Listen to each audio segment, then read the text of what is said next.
तो पहला विषय यह है कि स्वतंत्रता की खुशी या बंटवारे का दुख। देखिए, बंटवारा कभी भी कोई अच्छी चीज तो नहीं होती है, चाहे वो परिवार का विभाजन हो या समाज का विभाजन हो या देश का विभाजन हो। कोई बंटवारा कभी अच्छी बात नहीं होती है, और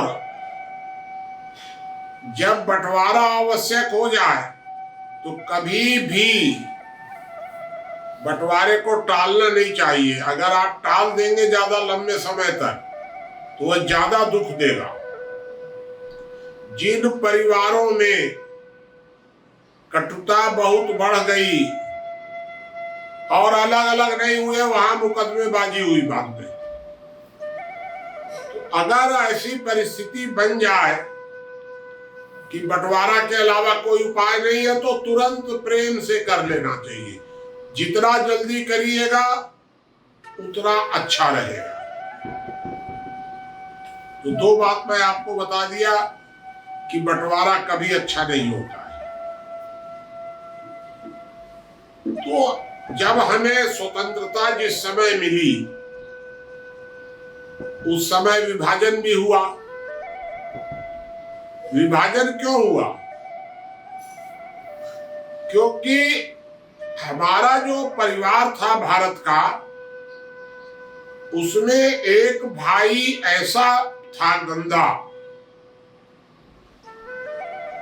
उस भाई को, वो परिवार को भाई मानता ही नहीं था, वो एकदम से संगठन था। देखिए, इस्लाम कभी भी धर्म नहीं हो सकता है।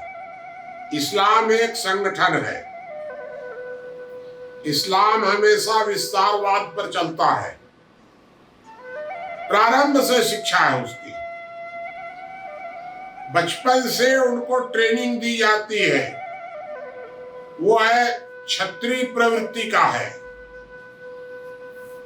हम लोग हिंदुओं में 4 प्रवृत्तियां हैं, 25% क्षत्रिय प्रवृत्ति होती है और 75% हमारे अंदर अन्य प्रवृत्तियां होती है।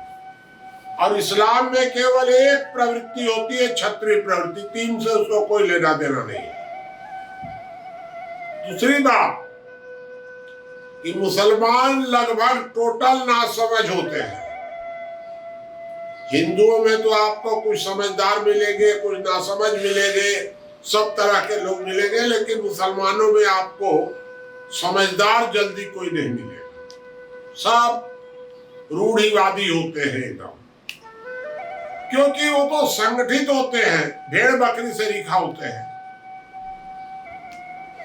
कल मैंने आपको ये बताया था कि सांप्रदायिकता को कभी संतुष्ट नहीं किया जा सकता है। सांप्रदायिकता को तो नष्ट ही करना पड़ेगा, चाहे वो हिंदू सांप्रदायिकता हो या मुस्लिम सांप्रदायिकता हो। अब स्वतंत्रता के पूर्व 2 तरह की विचारधाराएं काम कर रही थी। एक विचारधारा ये कह रही थी कि चाहे अंग्रेज रह जाए तो रह जाए, मुसलमानों को मजबूत नहीं होने देना है। और एक विचारधारा ये कह रही थी कि भाई हम गुलामी को खत्म करें, हम स्वतंत्र हो जाए, फिर हिंदू मुसलमान का आपस में बैठ करके निपटा लेंगे। इन 2 विचारधाराओं में जो टकराव हुआ, वह टकराव विभाजन का कारण बना। अगर एक विचारधारा रही होती तो या तो विभाजन नहीं होता, स्वतंत्रता मिल जाती, या स्वतंत्रता भी नहीं होती, विभाजन भी नहीं होता। लेकिन ये दोनों के बीच में टकराव हुआ, तो टकराव हुआ तो स्वतंत्रता भी मिल गई, विभाजन भी हो गया। अच्छा हुआ बुरा हुआ वो सब बात की, वो सब ज्यादा लंबा चौड़ा की बात नहीं है। अब मैं कल आपको ये बताया था कि विभाजन तो हो गया और स्वतंत्रता भी मिल गई। अब भारत को स्वतंत्रता का कोई खतरा नहीं है। जरा सा भी एक नया पैसा भी भारत की स्वतंत्रता पर कोई संकट नहीं है। थोड़ा बड़ा पहले कमजोरी भी थी, अब मोदी के आने के बाद तो कोई झंझट है ही नहीं। हमारी सेनाएं बड़ी अच्छी मजबूत हैं, सारी दुनिया में साख है, आर्थिक स्थिति भी ठीक दिशा में चल रही है। तो कोई कहीं सेना में और कहीं बॉर्डर पर कोई भी झंझट नहीं है, वो सरकार पर्याप्त है, निपट लेगी। स्वतंत्रता को तो कोई खतरा नहीं है, लेकिन विभाजन का खतरा है। क्यों खतरा है? क्योंकि फिर से भारत में वही हिंदू और मुसलमान सांप्रदायिक ध्रुवीकरण फिर से शुरू हो गया। तो फिर से विभाजन पूर्व की परिस्थितियां भारत में पैदा हो रही हैं। एक बात आप मान करके चलिए कि इस्लाम को आप कभी संतुष्ट नहीं कर सकते, चाहे उनको आप सारा देश दे देंगे, उनका पेट कभी नहीं भरेगा, क्योंकि उनको तो दारुल इस्लाम चाहिए, दारुल हरब नहीं चाहिए उनको। तो दारुल इस्लाम बनेगा, ये तो संभव नहीं है, उचित नहीं है। तो आप उनको कुछ भी करिएगा, अगर खाली मुसलमान भी हो जाएंगे तो अफगानिस्तान सरीखे लड़ेंगे आपस में बिना लड़े। अगर कोई पक्का मुसलमान होगा तो रात को नींद में भी वो लड़ाई करेगा किसी न किसी से, मान ही नहीं सकता बिना लड़े। पक्का मुसलमान होगा, कच्चा होगा तो एक अलग बात है। तो ऐसे लोगों को आप संतुष्ट नहीं कर सकते हैं। लेकिन भारत में जैसा वातावरण है, आप इस्लाम को बलपूर्वक कुचल भी नहीं सकते हैं, संभव नहीं है एकदम।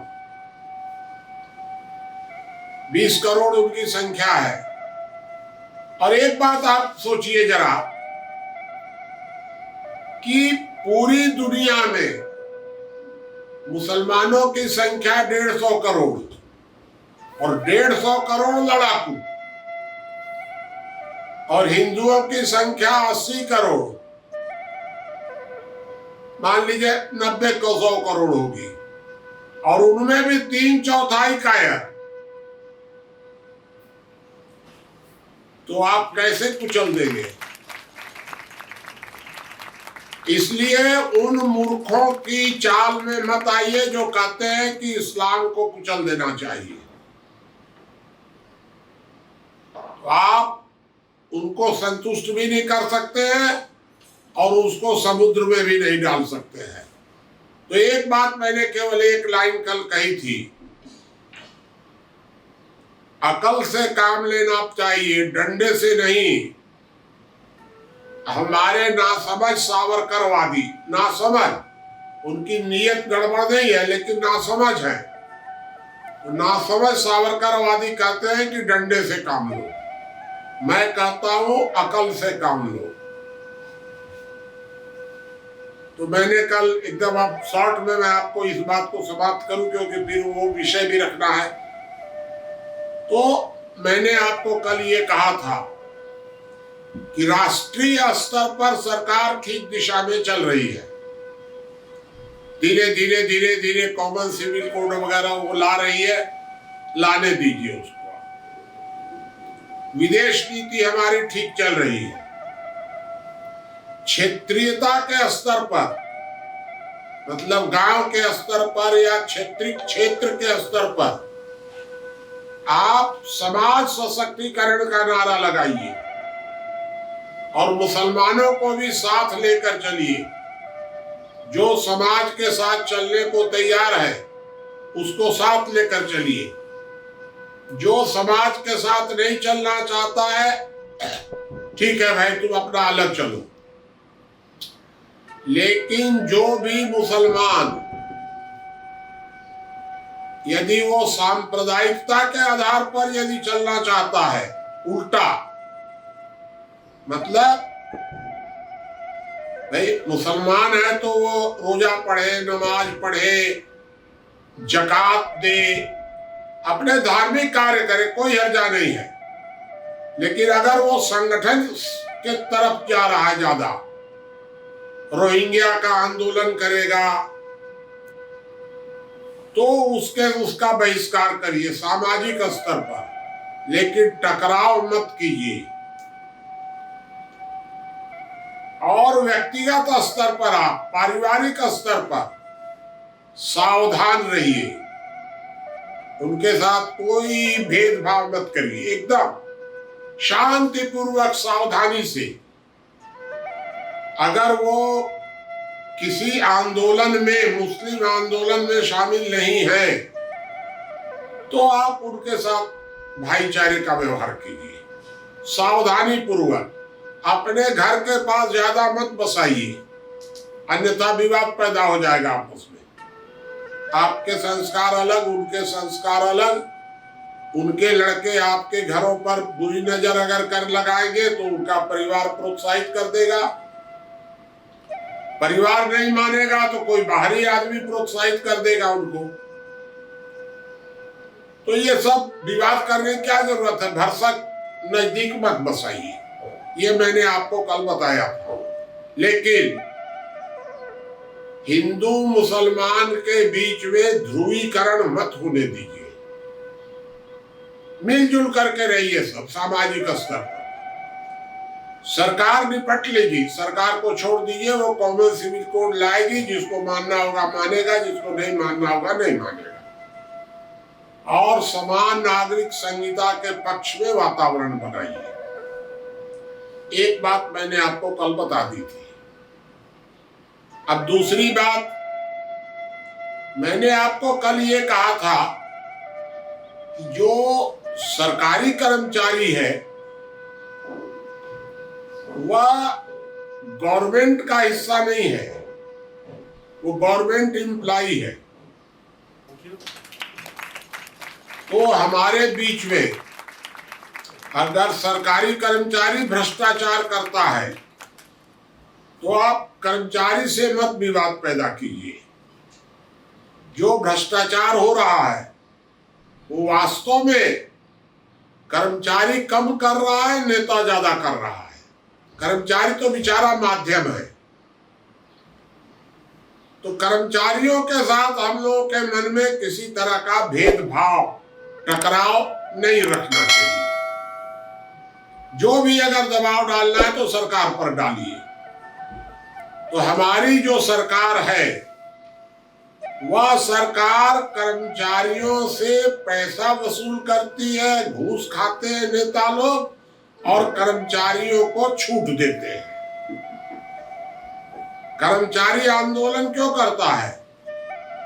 कर्मचारी देख रहा है कि वाह साहब, सारा माल मलाई नेता खा रहा है और हमको प्रवचन दे रहा है खाली। तो कर्मचारी अपने को समझता है कि हम भी हिस्सेदार हैं लोकतंत्र में। इसलिए हम लोगों को सिस्टम पर विचार करना चाहिए। हम सरकार से कहें कि आप कर्मचारियों को इतना पैसा मत दीजिए, इतनी सुविधा मत दीजिए, ये बात हमें सरकार से कहनी चाहिए, कर्मचारियों से नहीं। क्योंकि कर्मचारी जो भ्रष्टाचार कर रहा है उस भ्रष्टाचार का 90% तो खा जा रहे हैं नेता लोग और मीडिया कर्मी। मीडिया भी बहुत, आपको सब जानते हैं आप, मैं तो जानता ही हूं अच्छी तरह से कि किस तरह से मीडिया वाले सरकारी अफसरों को लूट लेते हैं। एकदम मीडिया वाले और सरकारी अफसर जनता को लूटते हैं। और ये दोनों लूट नेताओं के प्रश्रय से होती है। नेता लोग कभी इस तरह के लूट के विरोधी नहीं है।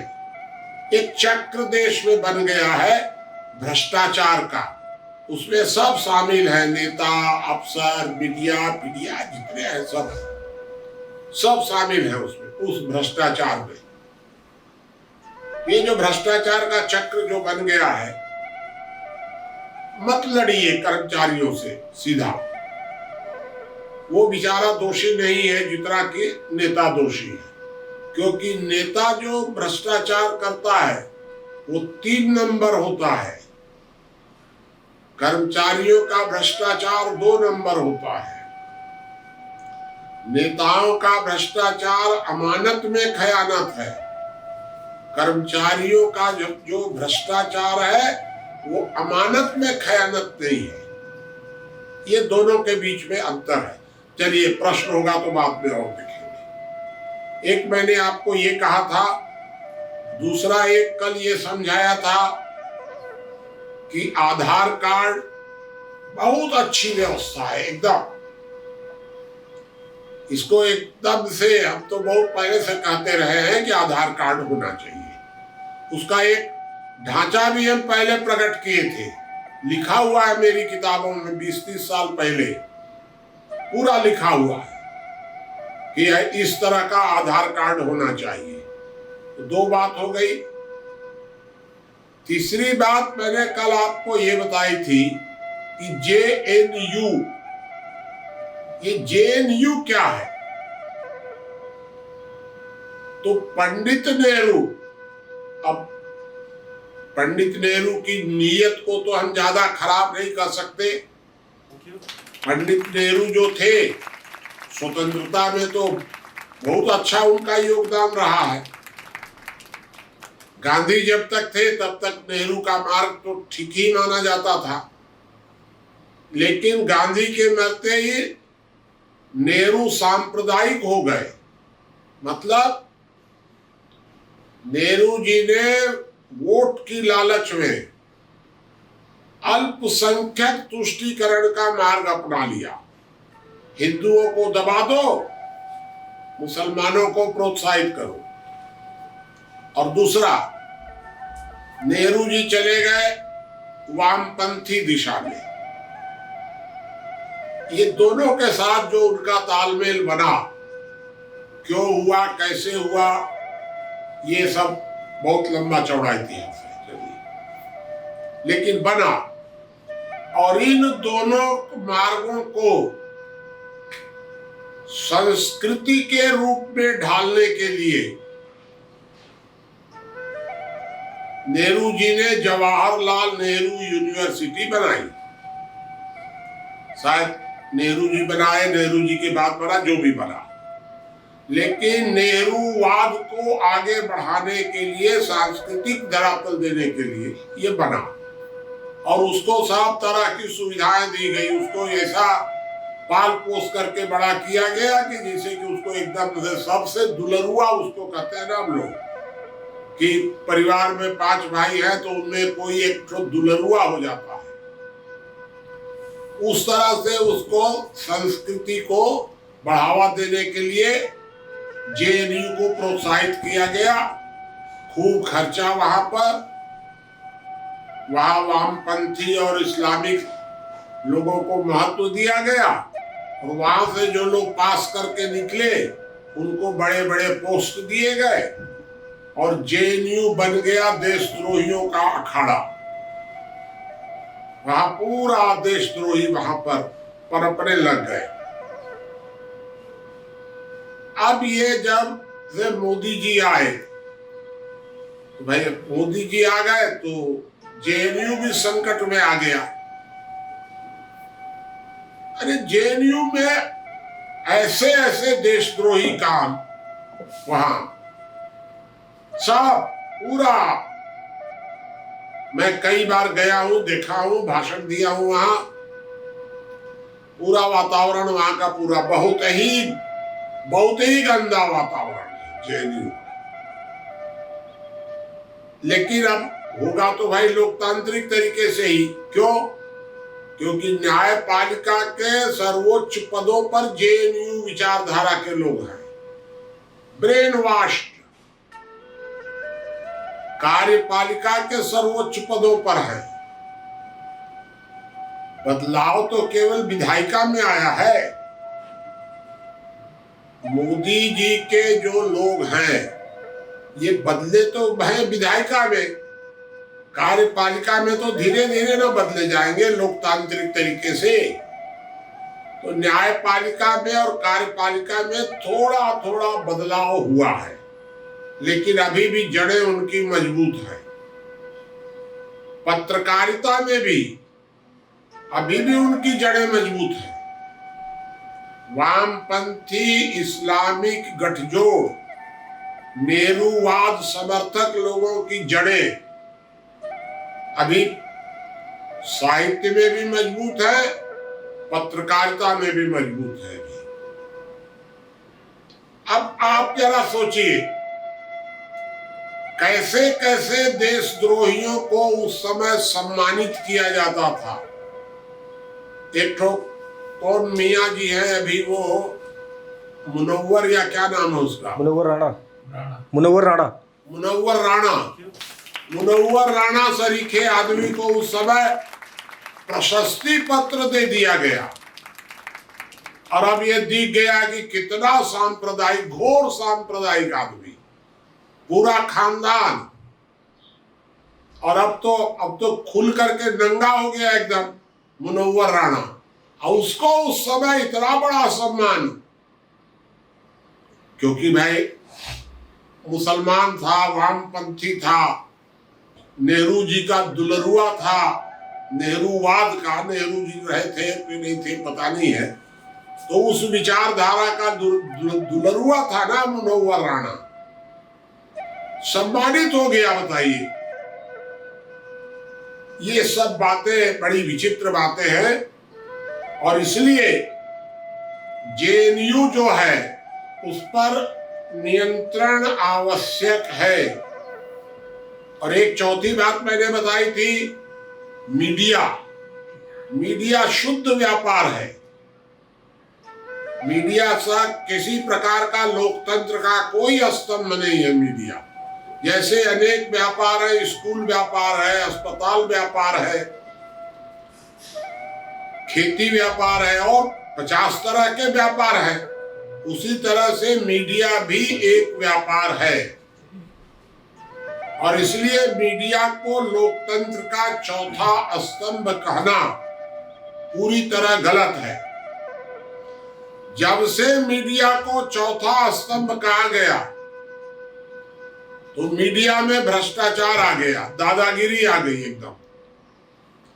क्योंकि मीडिया का ये कहना है कि वाह साहब, लोकतंत्र के 3 स्तंभ इतना गड़बड़ कर रहे हैं, न्यायपालिका, विधायिका और कार्यपालिका तीनों मिलकर के देश को लूट लिए, हम भी तो चौथा स्तंभ है लोकतंत्र के, हम क्यों नहीं लूटेंगे। दादागिरी करने लग गए। तो इसलिए उसको, मीडिया को आप व्यापार मानिए, सारा विवाद खत्म हो जाएगा। कोई लोकतंत्र का कोई चौथा स्तंभ मीडिया नहीं है। ये मैंने आपको कल कहा था। लोकतंत्र का चौथा स्तंभ क्या है? सोशल मीडिया को आप कह सकते हैं। तो सोशल मीडिया को तो सरकार, वर्तमान सरकार खास करके रोकने की कोशिश करती है, डरती है सोशल मीडिया से। सोशल मीडिया को धीरे धीरे प्रोत्साहित करने की जरूरत है। अगर कोई गलत करेगा तो दंडित होगा, उसके लिए कोई दिक्कत नहीं है। गलत करेगा तब ना, अपराध करेगा तो दंडित होगा। और नहीं तो स्वतंत्र डिस्कशन होने दीजिए। सोशल मीडिया जो है वो जल्दी ही समाज में अच्छे बदलाव लाने में समर्थ हो जाएगा। सरकार को उसमें, सोशल मीडिया में ज्यादा हस्तक्षेप नहीं करना चाहिए। और मोदी जी इस दिशा में, ठीक दिशा में जा रहे हैं। अभी सोशल मीडिया में जो रविशंकर जी ने दखल दिया था, मोदी जी ने एक्शन लिया तुरंत। कि नहीं, इस तरह दखल देने की जरूरत नहीं थी उसमें। और देखिए वही ट्विटर फट से राहुल गांधी खूब प्रशंसा कर रहे थे, अब आलोचना करने लग गए। ये सब खैर, ये सब राजनीतिक दांव पेच है।